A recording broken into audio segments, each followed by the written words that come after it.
حضرت بابا بلے شاہ صاحب رحمۃ اللہ علیہ سادات کرام سے تعلق تھا، سید زادے تھے۔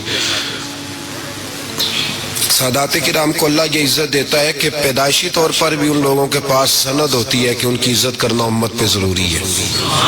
تیری نسل پاک میں ہے بچہ بچہ نور کا، تو ہے نے نور تیرا سب گھرانہ نور کا، یہ ان کو فضیلت ہوتی ہے۔ بابا صاحب فرماتے میرے پاس فضیلت تھی، عظمت تھی، میں سید زادہ تھا اور گیلانی سید غوث اعظم کی اولاد، لیکن آپ فرماتے ہیں مجھے پتا تھا کہ اندر سے میں خالی ہوں۔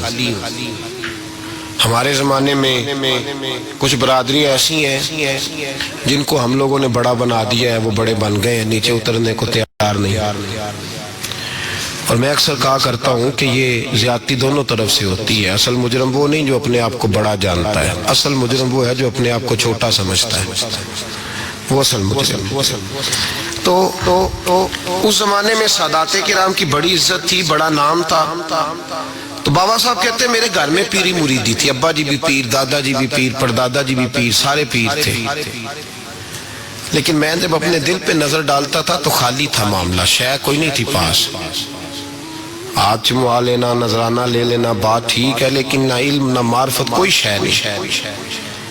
اور فرماتے ہیں میں نے جب پلٹ کے دیکھا نا، پورے علاقے پہ نظر ڈالی تو ایک درویش بابا، ایک سادہ بابا سائیں عنایت قادری، جس کی کوئی بڑا نام نہیں، کوئی بڑی برادری نہیں، اور کام اس کا کیا ہے، رمبا لے لیتا اور سارا دن کھیتوں میں محنت کرتا، لیکن جب مغرب ہوتی تو اس بابے کی مجلس سجتی، اور کہتے ہیں جب ایک دفعہ وہ اللہ ہو کہتا تو اس کی تھاری داڑھی آنسوؤں سے بھر جاتی، اور جب عشاء کے بعد وہ حضور پہ درود پڑھنا شروع کرتا تو لگتا یہ کہ یہ سادہ نہیں پڑھ رہا، یہ مصطفیٰ کی زیارت کر کے درود پڑھ رہا ہے۔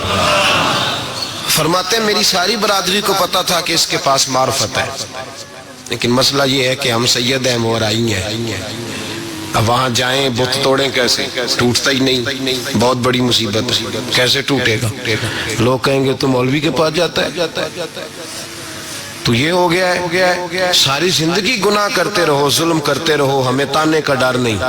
درویش کے پاس جائیں تو لگتا ہے کوئی تانا دے گا کہ کدھر چلا گیا، کدھر چلا گیا؟ جے کر یار دے نام دا ملے مینا، انہوں چولی پا لئے پنجے سٹیے نا، تو یہ کر نار دے نام دی ملے سولی، چھوٹا چھوٹ لئے پشانٹیے نا۔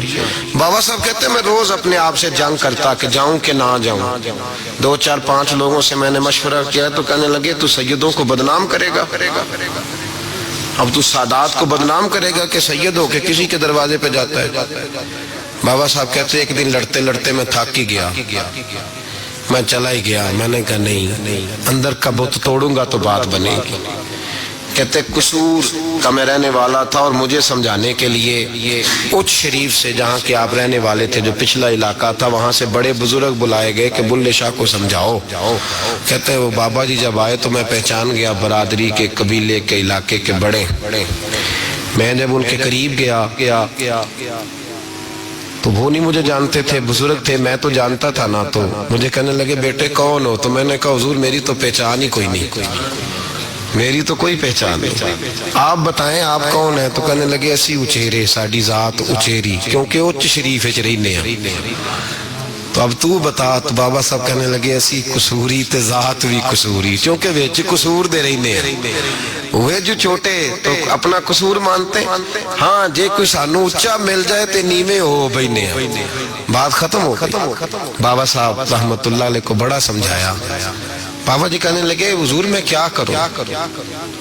میں جب اس درویش کے پاس جاتا ہوں تو مجھے رب یاد آتا ہے، جب میں اس کے پاس جاتا ہوں تو میرے من کی میل کچیل دھو ڈالتا ہے، اور میں اس کی مجلس میں بیٹھا ہوتا ہوں تو لگتا ہے کہ مدینے والا رسول بھی مجھے مسکرا کے دیکھ رہا ہے۔ میری مجبوری ہے، میرے وہ جو اندر کے باطن کے میل ہے نا اس نے دھو ڈالے، اور کہا حضور آپ تو کہتے ہیں اس کے پاس نہ جاؤ، میرا تن تو گھر میں ہوتا ہے، میرا من اسی کے پاس رہتا ہے، میں اسی کے ساتھ رہتا ہوں، اسی کے پاس بیٹھتا ہوں، اسی کے پاس ہوتا ہوں، اور میری کشش اتنی سخت ہے کہ اب میرا گزارا نہیں، اب اسی کے ساتھ جیڑا بلے نو سید آکھے انہوں دوزخ میں نے سزائیں۔ اب اس کی تشریح بڑے بڑے لوگوں نے اپنے اپنے رنگ میں کی ہے، کچھ نے کہا بابا جی نے بد دعا دی ہے، یہ بد دعا ہے اگر کہا تو الجھ جاؤ گے، لیکن ہیں بھی وہ سید جھوٹ بھی نہیں. کچھ کہتے ہیں بد دعا دی ہے اور کچھ کہتے ہیں انہوں نے اعلان کیا ہے کہ میں اللہ کا ولی ہوں. اگر کسی نے یہ لفظ کہا تو وہ یاد رکھے وہ جڑا بلے نو سید آکھے انہوں دوزخ ملنے سزائیں، تو جڑا بلے نو رائیں آکھے وہ جنت پینگا پائیں.